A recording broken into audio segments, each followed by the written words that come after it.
తెల్లరాయి అక్రమ రవాణాకు సహకరిస్తున్నారని మాజీ మంత్రి కాకాణి గోవర్ధన్ రెడ్డిపై నమోదైన కేసులో తొందరపాటు చర్యలు చేపట్టకుండా మధ్యంతర ఉత్తర్వులు ఇవ్వలేమని ఏపీ హైకోర్టు తేల్చెప్పింది. ఈ కేసులో A4గా ఉన్న కాకాణి హైకోర్టులో ముందస్తు బెయిల్, క్వాష్ పిటిషన్లు దాఖలు చేశారు. దీనిపై విచారణ జరిపిన హైకోర్టు తొందరపాటు చర్యలు చేపట్టకుండా మధ్యంతర ఉత్తర్వులు ఇవ్వలేమని తెలిపింది. పోలీసులు 2 సార్లు నోటీసులు ఇచ్చినా కాకాణి సహకరించడం లేదని ప్రభుత్వం కోర్టుకు తెలియజేసింది. ఆయనపై SC, ST కేసు కూడా నమోదు చేసినట్టు కోర్టులో మెమో ఫైల్ చేసింది.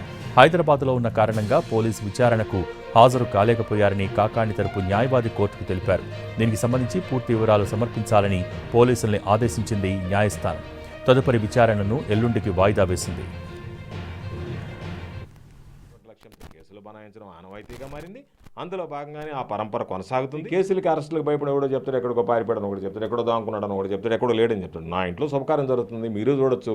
ఆ నేపథ్యంలో ఈరోజు నేను హైదరాబాద్లో ఆ కార్యక్రమాల్లో బిజీగా ఉన్నాను తప్ప ఎక్కడికి తప్పించుకోవాల్సినటువంటి అవసరం లేదు. కాబట్టి ఏది ఏమైనా ఇది కక్ష సాధింపులో భాగం కాకపోతే నేను ఈ ప్రభుత్వానికి ఛాలెంజ్ విసిరేది, మీరు ఇదిగో ఈ